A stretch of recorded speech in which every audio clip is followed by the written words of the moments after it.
it's Johara. Welcome back to my channel, to the Witchy Reader. So, it is Asexual Awareness Week, so yay. I'm asexual for those of you that do not know yet. I'm an asexual homo-romantic, which means, basically that I'm attracted to women, but romantically, not physically, or sexually, I guess you could say. And in honor of it, I am wearing an asexual shirt, because I have a few of these.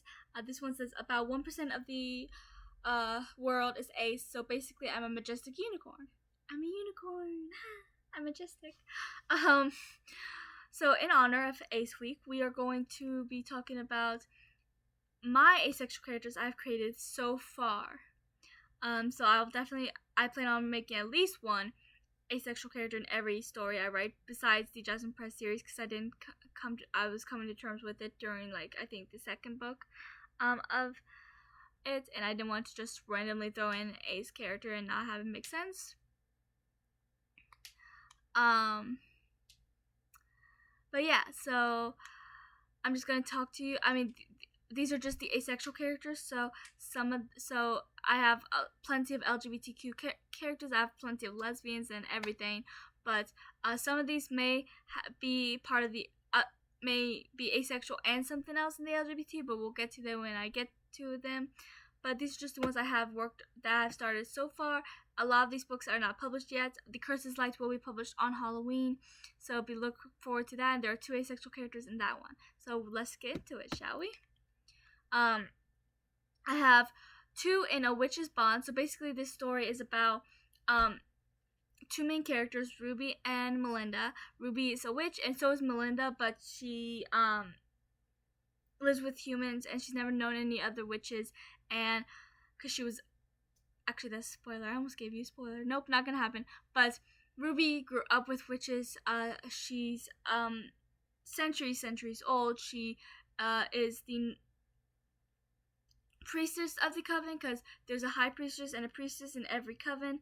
Their coven is the Darkened Soul Coven. That's why that's the title of the first book. But there's a high priestess and a priestess in every coven, and the high priestess is the leader of the coven. The priestess is the next one in line, which is usually their child. If they don't have a child, then they'll have to pick their successor to train. But yeah, so she's the daughter of the high priestess, making her the priestess, and so her entire life was to train to do that. But then there's this whole conspiracy she didn't know about, and then there's this whole prophecy thing, so she ends up meeting Melinda, and she has to show Melinda how to be a true witch, and Melinda has to kind of show her how to hang around with humans, because she's hanging around her human town, and witches are nothing like humans, and she doesn't know how to hide her witchiness. So yeah, that's kind of what that's about. So Ruby is one of the asexual characters. She is really has a lot of low self-esteem, but she is super kind, and she's very selfless, and she, unlike Melinda, who can be a bit selfish and tends to only think about herself at times, even though she does have a good heart, she just doesn't always know how to show it. Ruby's the complete opposite, and she's asexual. She was married once, but he died. That's a long story. You can read it when I publish it. And then I have another asexual character, which Melinda has 2 best friends who are Alicia and Alex. And Alex and Ruby end up getting really close, and they become really close friends, and even more eventually. It's like a best friends to lovers situation, and it's a really slow burn as well, so I'm really excited to write that. I mean, I've started the first book, but that's it. But he is also asexual, and he's the one that helps Ruby come to terms with it, because she doesn't know a lot about, asexuality or aromantics, because she is centuries old, back before there was terms for these things, so he, at the beginning of the book, he's coming to terms with it, and then after him and Ruby talk about it, he has to help her come to terms with it, and that kind of solidifies their friendship, and I'm really excited to write about them. So, and one of my newer books that I've been working on recently is called Power Within. That's a series name. The first book is going to be called The Elements. It's in first person, my first person book. And it follows Rosalinda, who has the element of water, and her best friend Anna, who has the element of air. She is asexual and aromantic. I think she's just discovering this, because I think in the beginning, like in chapter 2 or something, she's telling Rosalinda about her discovering this or whatever. And I've considered making Rosalinda asexual, because I mean, Anna, when I think when this is one of the first times you meet Anna in the story, she had a pregnancy test because she thought she might be pregnant, because she and her boyfriend just breaking up because she found out she realized that she shouldn't force herself to be in a relationship if that isn't who she is, or something like that. I've said that really bad, I think. But I think it's also important to have a character who figures it out without ever having sex to figure out she's asexual, because I've never done it, but I know that I'm asexual because I know how I feel just thought of. So I think it's really important, because it's the same. It runs in the same line. People's like, how do you know you're asexual if you never had sex? People do the same thing with lesbians. How do you know you're a lesbian if you've never been with a guy? I've never been with a guy, and I've never had sex or been with a guy, and I'm an asexual homo romantic. So, but yeah, so I think it's important to have a character who figures it out without needing to have sex.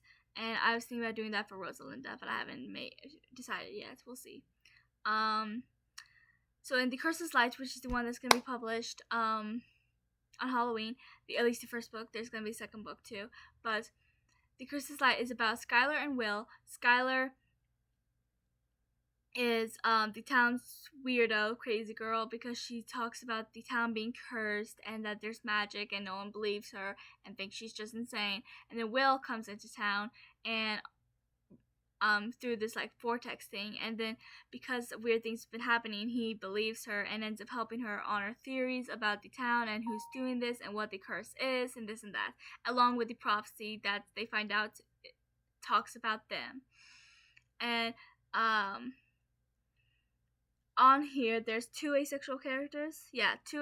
Asexual characters, Skyler and Andrea. So Skyler is an asexual biromantic, and Andrea is an asexual homo romantic like me. And they used to actually date. They were childhood best friends, and they fell in love, and they were dated for many years before their paths took them in opposite directions. But so because I also feel like when people talk about asexuals, one of the reasons why they say that asexuals aren't part of the LGBTQ plus is because they're still straight, which isn't all the time true. I mean, I'm asexual homo romantic, so is Andrea, and Skyler is asexual biromantic, and I think it's important to show that side of it too, that not all asexuals are straight. But even if you are asexual and straight, you're still part of the LGBTQ system, and you shouldn't have anyone tell you otherwise, because you are, and it's just really annoying. Unless you're just pure straight, that's it, then you're part of the LGBTQ system. So, community, I don't know. So, another one of my newer books that I was working on this morning, because I got really into it, is called Skeleton Bride.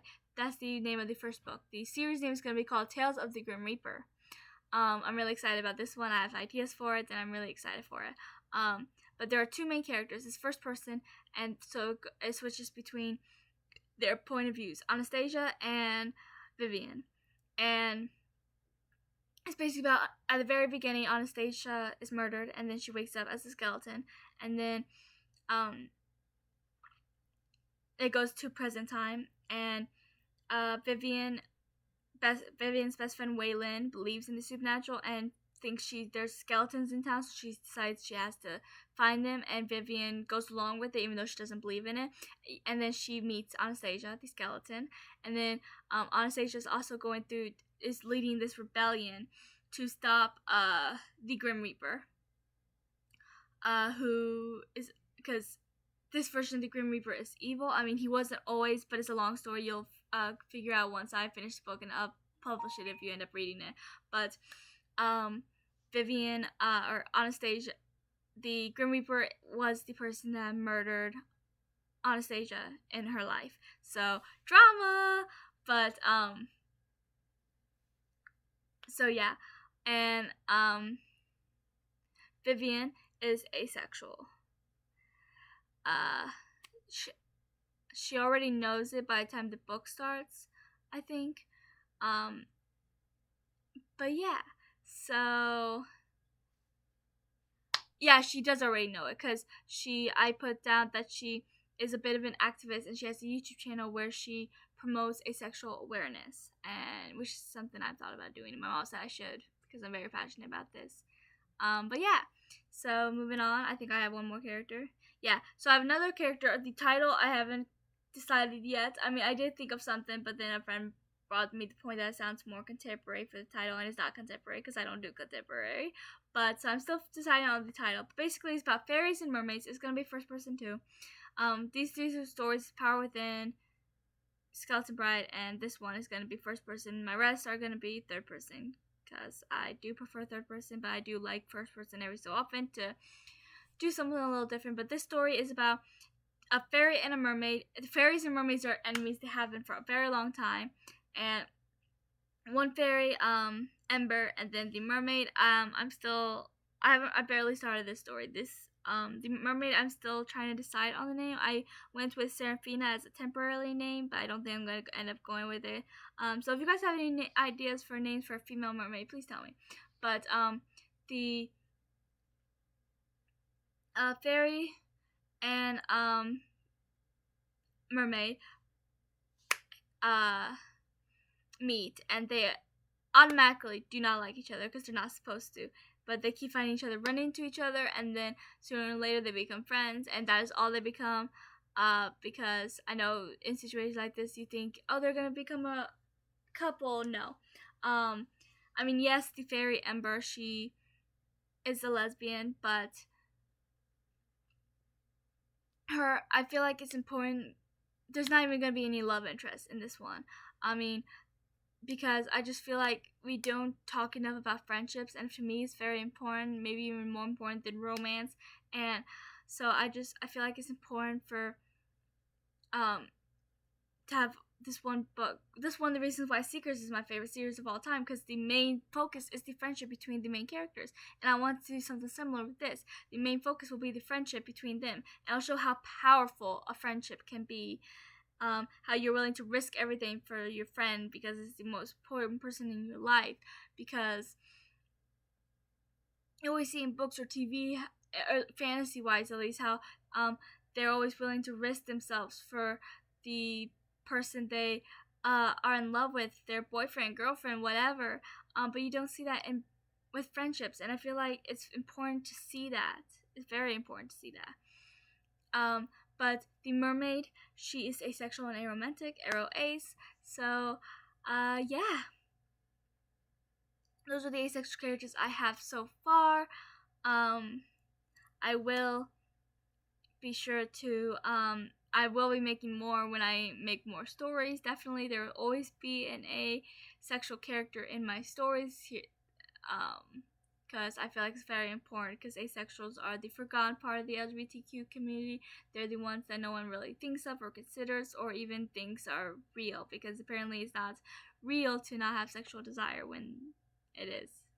But yeah, so it's just very important for me to bring out awareness and have asexual characters, because we deserve to feel represented as well. So that's it for this video. Please like and subscribe and comment your asexual characters if you have any, and or if you want to write any, and we'll chat below in the comments, and I'll talk to you guys later.